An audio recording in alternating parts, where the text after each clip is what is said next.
Here's a story at journalnews.com.ph entitled Alien Abduction of Linda Napolitano that was pulled up into a giant UFO in front of 23 witnesses.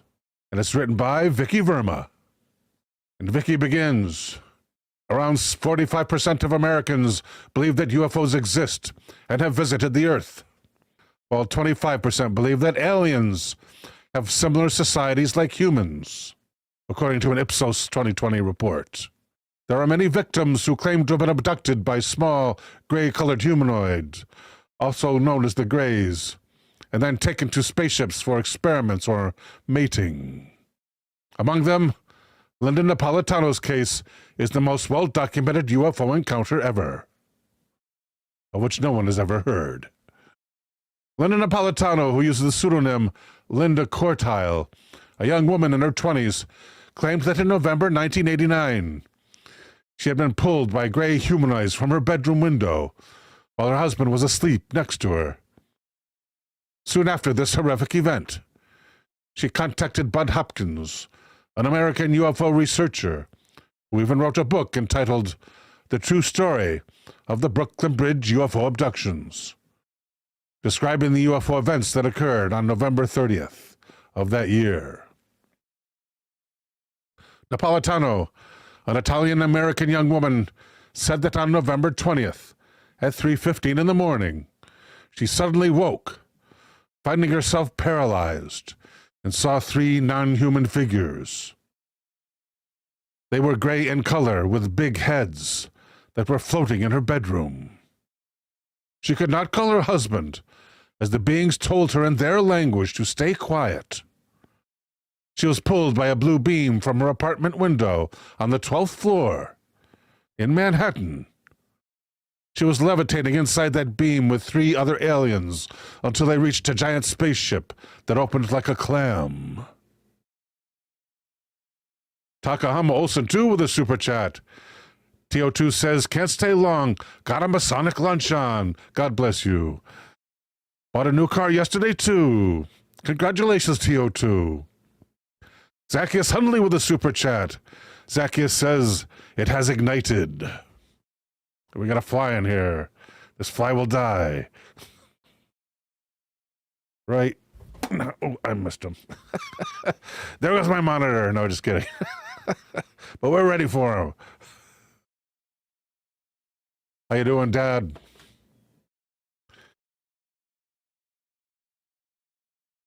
I'm standing up on nothing, relates Napolitano, and they take me out all the way up, way above the building. Oh, I hope I don't fall. The UFO opens up almost like a clam, and then I'm inside. I see benches similar to regular benches, and they're bringing me down a hallway. Doors open like sliding doors. Inside are all these lights and buttons, and a big long table. I don't want to get up on that table. They get me on the table anyway. They start saying things to me, and I'm yelling. I can still yell. One of them says something that sounds like knobby egg. I think they were trying to tell me to be quiet because he put his hand over my mouth. Napolitano could not remember much about what had happened inside that ship, but she recalled some sort of medical exam that had been done on her, and she remembered that had passed through some procedures. Besides, she remembered that one of the aliens had put something into her nasal cavity, and the pain was so unbearable that she lost consciousness. 3 hours later, she surprisingly found herself lying next to her husband, who was still asleep. Interestingly, they did an X-ray of her head, and the doctor found something strange lodged inside her nose. This encounter was not just limited to Napolitano. There were other witnesses. 2 security guards, Richard and Dan, confirmed who had been watching Napolitano with 3 humanoids being pulled up to a large UFO, hovering near her apartment. One of the guards felt guilty for not helping her, and even suffered a nervous breakdown.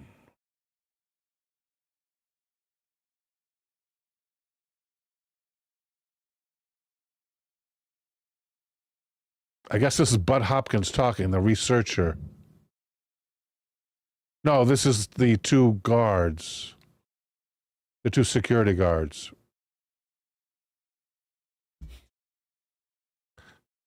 There was an oval-shaped object hovering over the top of the apartment building, 2 or 3 blocks up from where we sat. We didn't know where it came from. It happened too fast. Its light turned from bright reddish orange to a whitish blue coming out of the bottom. Green lights rotated round the edge of the saucer. A little girl or woman wearing a white gown sailed out of the window in a fetal position, and then stood in midair in this beam of light.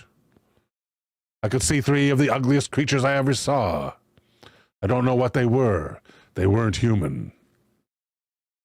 Their heads were out of proportion, very large heads with no hair. Those buggers were escorting her into the craft. My partner screamed, "We have to go get them. We have got to get them." We tried to get out of the car but could not. After the woman was escorted in, the oval turned reddish orange again and whisked off. Actually, Hopkins got his interest in Napolitano's case after he received a letter from Richard and Dan in 1991. Upon researching more on these 2 men, Hopkins found out they were the bodyguards of an important political figure.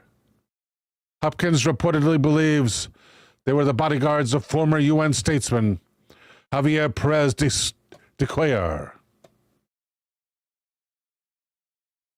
The founder and director of Mutual UFO Network, Walter H. Endress, strongly believed in Napolitano's story and called it definitely authentic and a case of human abduction by aliens.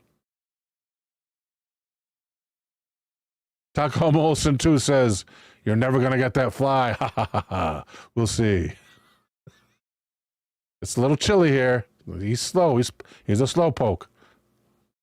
We'll see. Andrus said he knows what the ETs are after. End quote. They've been using humans to further their species.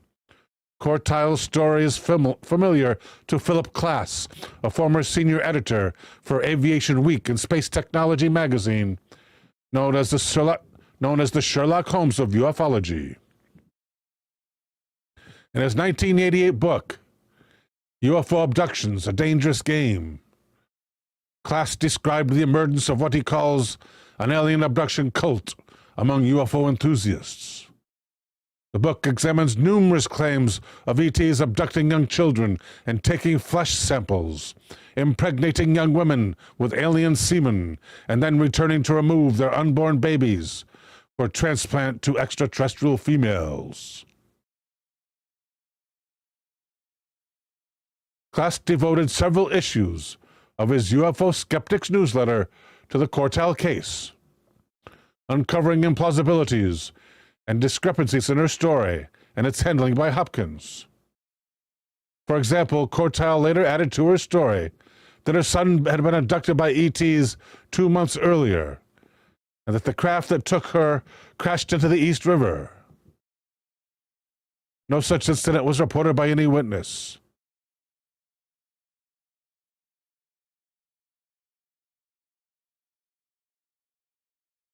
Klass said the 2 alleged security guards, Dan and Richard, have never been found, although Hopkins allegedly arranged for them to meet Cortile in her apartment. She later claimed that Dan kidnapped her from Manhattan Street and took her to a CIA safe house. And Klass said Hopkins claimed to have received a letter from the 3rd man who witnessed the incident, the world leader who refused to step forward. Oh, check it out. There's a picture of it. An alleged photograph released several years after Linda's abduction, showing a strange object floating in the sky outside her apartment. Open a new tab.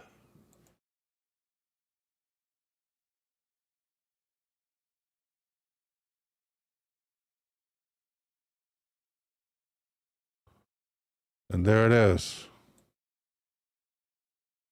It looks spherical. You can see a light part on top and a dark part on the bottom. Looks like a sphere.